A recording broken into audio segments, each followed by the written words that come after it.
Hello, welcome to Homesteading Northwest Florida. It is January 21st, 2025, the day after the inauguration of President Trump. And we have like a full-fledged snowstorm here in Florida. Something I never thought I'd see. Yeah, here's my thing here. There's about 3 inches of snow. I'm going to stick my finger in here. Yeah, this is terrible. Got my hose covered with black garbage bags, and it is 29 degrees, 28 degrees. Not cool. Not great for Florida. Mustache. I know what's going on here is there's some orange cat that comes and tries to eat her food, you know, so Mustache is here. She's cold, but she's got a house and food. But unbelievable. I do want to show you one thing, is we got a camellia blooming. Unreal. We actually have snowpack. And I don't think my packages have been picked up from the post office. Oh my God. But tomorrow's supposed to be 40. We'll see what happens. I don't think their models are used to predicting the next day's temperature after there's snow on the ground. So they're probably all wrong with that.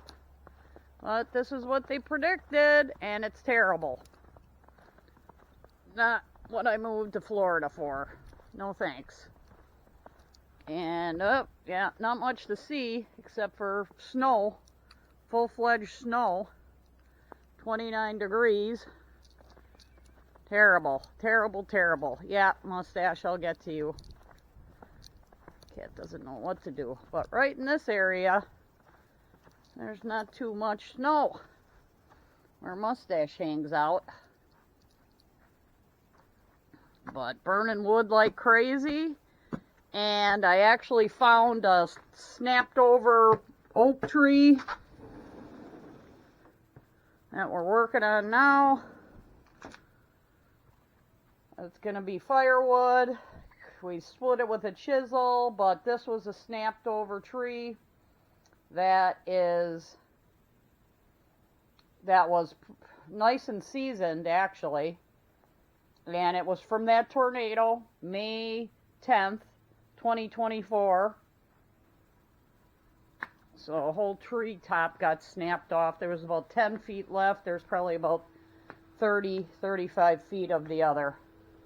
So we got our wood stove going here. And I am doing a new system where I have a computer fan underneath the stove. So we're trying. And it's going pretty good here all morning. And I stuffed a big, really nice piece. Oh, we got 62 degrees is our temperature here. All right. Well, thanks for watching.